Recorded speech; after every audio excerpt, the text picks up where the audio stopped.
I was always ignored, put in last place, as if I were air that could be ignored. But everything changed on the day she decided to call on me, thinking I would fail again. She was wrong. I didn't just answer her question. I made everyone fall silent and her think. She didn't expect me to be capable of that. But on that day, I was no longer a shadow. I was never anyone's favorite. At school, I was ignored, like a shadow sitting in the back row. And it wasn't surprising. I grew up in a neighborhood where, for many, my skin, my parents, my history were more of a barrier than an opportunity. I had to be quiet, inconspicuous, convenient for everyone, so that I could be ignored. But sometimes everything changes in an instant. It was one of those mornings when I felt that something was about to happen. The sky was pale gray, and there was no sun outside the school window, just a light fog that covered all the streets. The classroom was as quiet as usual, with only a few voices intertwining as everyone sorted through their homework, checked their phones, and thought about what to eat for lunch. I wasn't inclined to engage in such conversations. My finger tapped incessantly on the page of my notebook. My thoughts were racing. I didn't know why, but the feeling wouldn't leave me. Yes, you have to be ready, Demarian, my mother would say when I hesitated to raise my hand. She always said that you shouldn't let other people define who you are. Don't let them think you're inferior, she would add, and I would always nod, even when I wasn't sure it would really help. Miss Jenkins stood at the front of the classroom, looking stern, as if the whole world was under her control. She was older and experienced, but she always treated me differently, and not in a good way. She never called on me, even when I raised my hand, and she almost never praised me when I gave the right answer. She looked at me like I was someone else, someone who could be ignored, forgotten, as if I wasn't part of the class. And that was hard. It was like crossing the void in a classroom where no one needed you. Of course, I had to find the strength not to notice it, not to let such little things bother me. But not this time. Today, Miss Jenkins did something I didn't expect. She turned back to the class without looking at me and announced, "Demarian, why don't you answer that question?" Her voice sounded as if she already knew I was going to fail. All eyes in the class turned to me. I held my breath. Just a moment ago, I was sitting like a normal student in the back row, and now this was a real test.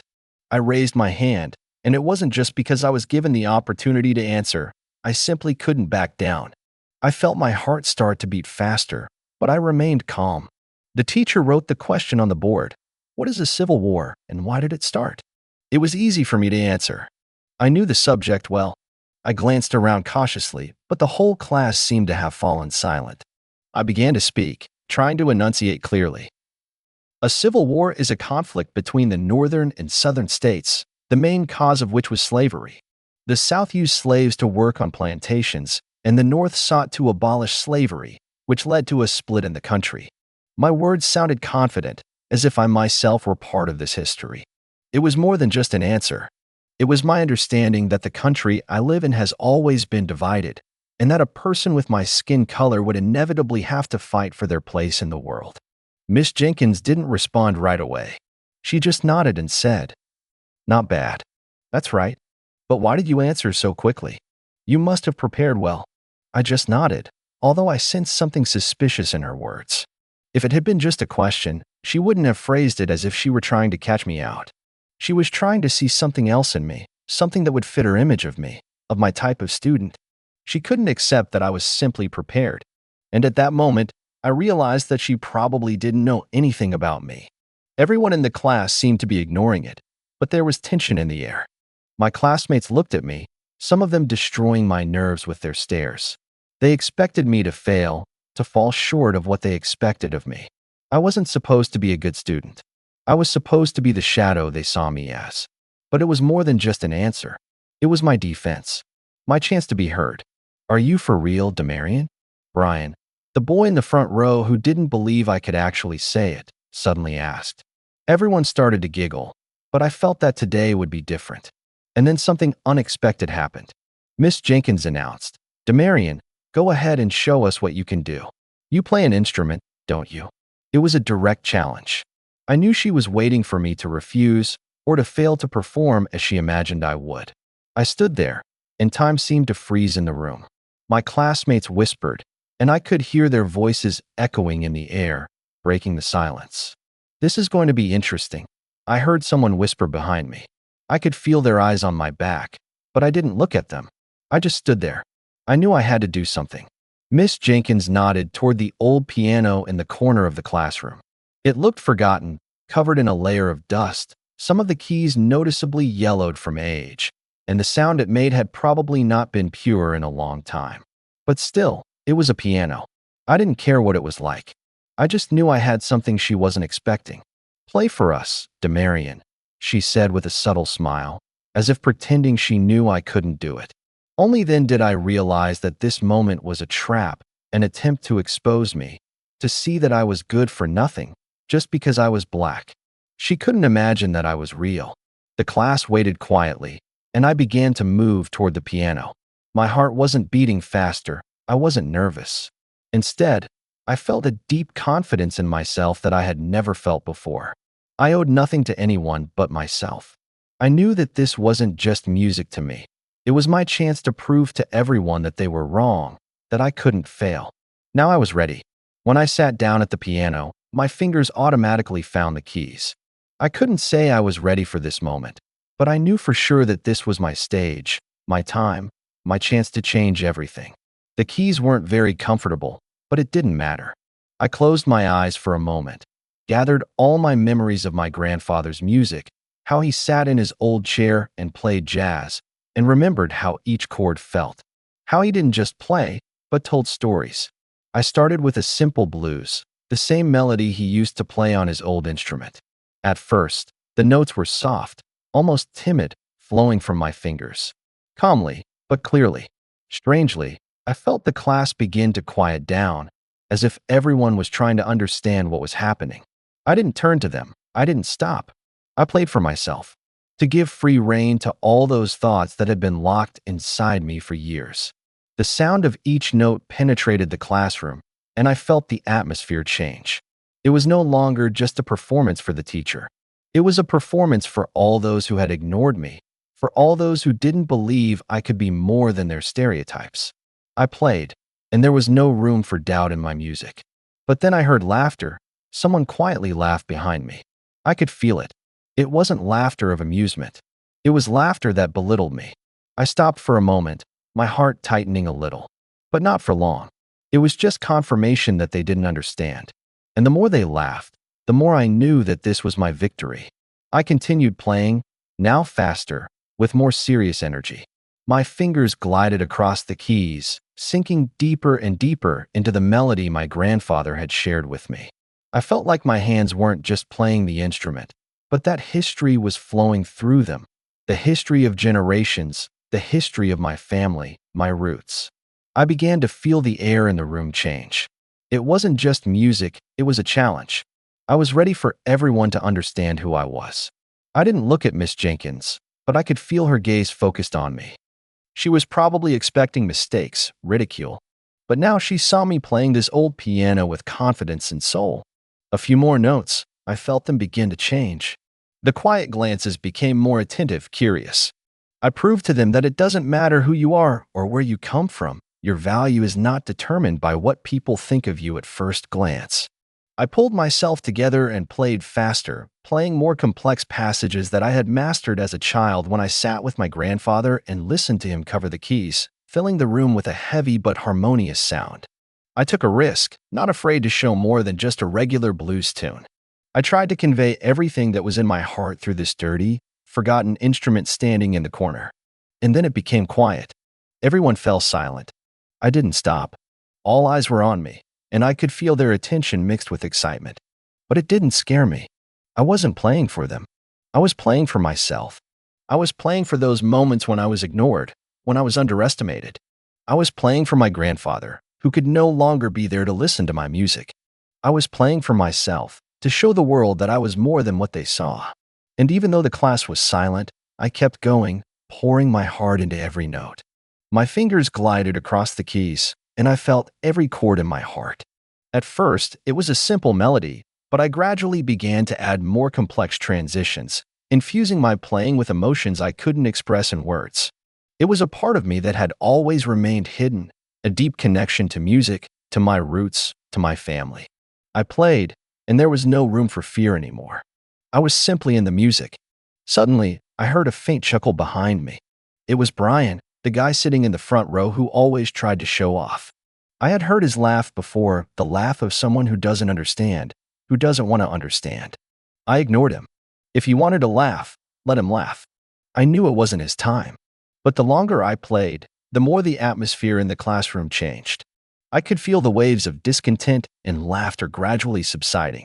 They couldn't help but listen. I saw some of my classmates start to pay attention, their lips closing and their expressions becoming more serious. I wasn't looking for their approval, but more and more I felt the invisible wall between us breaking down. When I finished one of the difficult passages and struck the last chord, the class fell silent. I looked up at Miss Jenkins. She stood with the same expression on her face, but I noticed something new in her eyes. It wasn't the mockery I was used to seeing. It was shock, doubt, a slight loss of control. And that was all I wanted, not to humiliate her, but to make her understand who I really was. I wasn't the person she had decided to underestimate because of my skin color. There was no longer the usual quiet laughter in the classroom. Now there was only silence, which weighed more than any words. I sat at the piano, in no hurry to get up, and Miss Jenkins' gaze remained fixed on me. She looked as if she was trying to find words, but there were none. I didn't wait for her reaction, didn't seek her approval. I just watched the class. Those who had laughed before now sat silently, waiting for me to speak again. Brian, who was always angry at everyone and tried to put everyone down, sat with a sullen expression on his face, while the other students looked at me with surprise. It was more than just music. I had changed something in the class. Perhaps I had changed something in them as well. Finally, Miss Jenkins broke the silence. "You're the real deal, Demarion," she said, her voice sharp, but I could hear it trembling. She hadn't expected this. And even now, as I looked at her, I knew she had no idea what I was capable of. She thought I would fail. She thought I would never be able to impress anyone. But she was wrong, and now she knew it. But I was ready for what she was going to say next. She was trying to turn the situation around, as she always did, trying to divert attention from what had just happened. Okay, she said. "That's all. But it doesn't really matter. Let's get back to class." Her words, though confident again, sounded hollow. She was trying not to show that her confidence had been shaken. I stood up and slowly walked back to my seat. All eyes were on me. There was no more laughter, no more condescension. It wasn't just about music. It was about seeing how someone could change their mind. How one moment could make people change their opinion of you. How something as simple as music could break down walls of stereotypes. When I returned to my seat, I felt like I was being looked at not as invisible, not as someone who could be ignored, but as a person who mattered. And I felt it. Everyone felt it.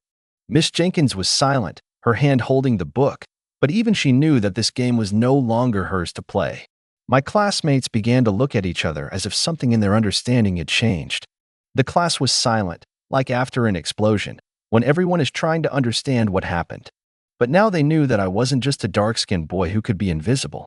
I was here, and I had the right to be heard. I sat in my seat, my hands still feeling the warmth of the keys, even though I had stopped playing long ago.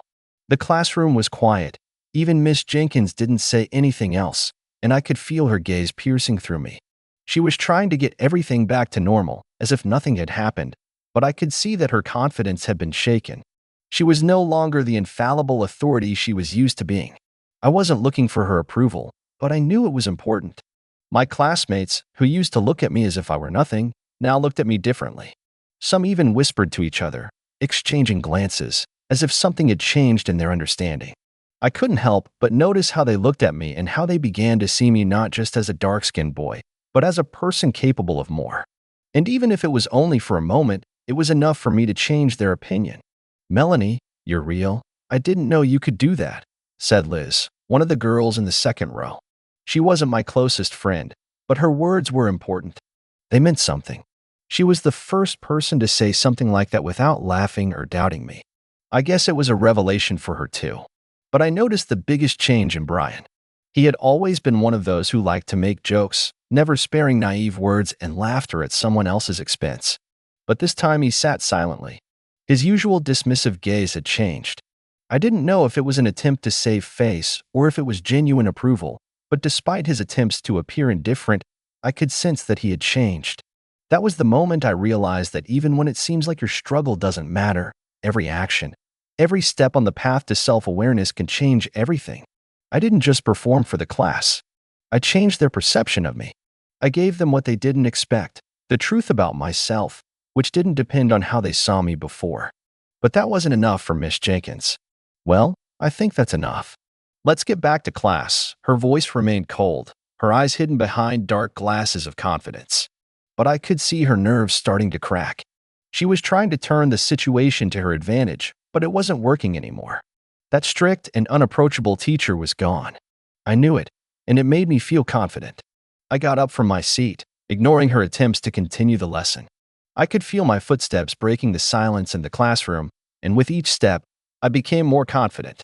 I wasn't just walking to my desk, I was walking to the moment when I could finally be myself, without fear of other people's opinions. "Demarian, sit down," she said again, but her words sounded as if she was trying to regain control. But I was in no hurry. I was no longer afraid. I had already proven that I was not someone who could be ignored. I had proven that my place was here, on the same level as everyone else. "Okay," I said, slowly sitting down in my seat, feeling the eyes still on me. The silence in the classroom was thick, almost physical. Miss Jenkins tried to continue with the lesson, but I could see how difficult it was for her. She studied her notes, but she couldn't hide the discomfort that had grown in her heart. She couldn't maintain control anymore. After a few minutes of silence, as she tried to return everything to the way it was, someone in the back row whispered quietly, "That was cool." I didn't know who said it, but his words seemed to open something in the classroom. All eyes shifted from Miss Jenkins to me. I wasn't looking for approval, but I knew that this was the moment when my classmates no longer saw me as invisible. They saw me.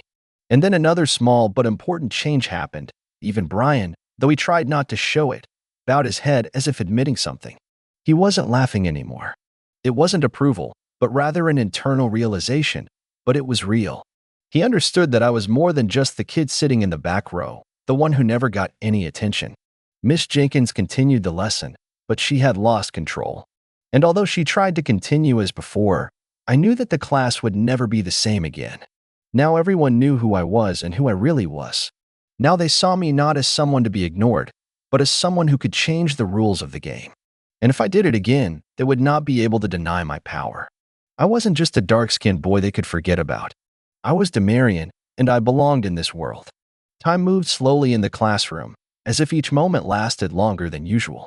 Miss Jenkins continued with the lesson, but now her voice sounded hollow, as if she didn't believe what she was saying. The classroom, which had previously been her territory, was no longer so clear-cut. Those who had been laughing now sat quietly, while the others watched intently. There was an invisible barrier between us that had been broken. Everyone could see that I was more than just a dark-skinned boy in the classroom. When the bell finally rang for recess, everyone began to get up from their seats to rush out. I grabbed my things and headed for the door, but felt someone's gaze stop me again. It was Miss Jenkins. She was standing by her desk, her arms crossed over her chest, but this time her gaze wasn't as forceful as usual. She didn't seem to know what to say. "Demarian," she said, her voice cold, but I could see she was trying to maintain her usual sternness. I slowed my pace, but didn't turn back to her right away. "What?" I replied calmly, sensing that this moment was our last connection in the classroom. "You played well," she said, and I couldn't tell if it was simply a statement of fact or an attempt to acknowledge her mistake. "But remember, this is a classroom, not a stage for your performances." I looked at her and felt a moment of inner silence. I knew she wasn't admitting her mistakes. She probably didn't even realize how empty her words were. I knew she wasn't ready to say more, but in her eyes I saw something that hadn't been there before, at least a small shred of respect. "I'm not playing for the show," I said calmly. "I'm playing for myself." I walked out of the classroom, and the door closed behind me. I heard the voices of the students in the hallway come back to life, but this time they were different. One of the boys from the back row came up to me, trying to act like nothing had happened. "You're cool, man," he said, looking at me as an equal. I just nodded and walked on, feeling my steps lighten. When I got home, my mom was in the kitchen, already cooking dinner. The kitchen smelled of fried fish and flatbread, and I felt that familiar, warm smell that always calmed me down. "You're late," she said, looking at me as I sat down at the table. Yes, I replied, taking off my bag. School was long. She looked at me intently, as usual, her eyes expressing concern and understanding. Did something happen? She asked, not waiting for the usual answer. I told her everything, how Miss Jenkins had called me to the piano, how I had played, and how everything had changed after that. How the class had suddenly become different, and how I felt that people had started to see me differently. How I realized that it was time to be heard. And although I didn't quite understand what had happened, I felt that this moment meant something. I was no longer just the boy in the back row. Mom listened without interrupting, her face softening with every word. When I finished, she was silent for a moment, then said quietly, "You changed them, didn't you?" Her voice was calm, but I could see a spark of pride in her eyes. "I don't know," I shrugged, "but it was important." She smiled as she set the table. And in that moment, I realized that my fight for justice and for my place in this world wasn't just about winning or proving my worth to someone else. It was about having the right to be myself. And while I may not have changed the world that day, I changed something in myself. The next day at school, nothing was the same. Miss Jenkins continued to teach with the same strictness, but we no longer sat in the same class. Everyone knew I was there, and I was no longer afraid. My classmates no longer laughed at me, and even Brian, who had recently been the leader of these bullies, now looked at me with a new understanding. Maybe it was just a moment, but it changed everything. And as I walked down the hallway, I felt my steps become more confident. I wasn't looking for approval, I didn't need it. I knew that today I had been heard, and that was enough. The moral of this story is simple. If you don't let yourself be silenced and don't let others define your worth, you will be able to show the world who you really are. And even when they try to ignore you, your truth will still break down their walls. They won't be able to forget you.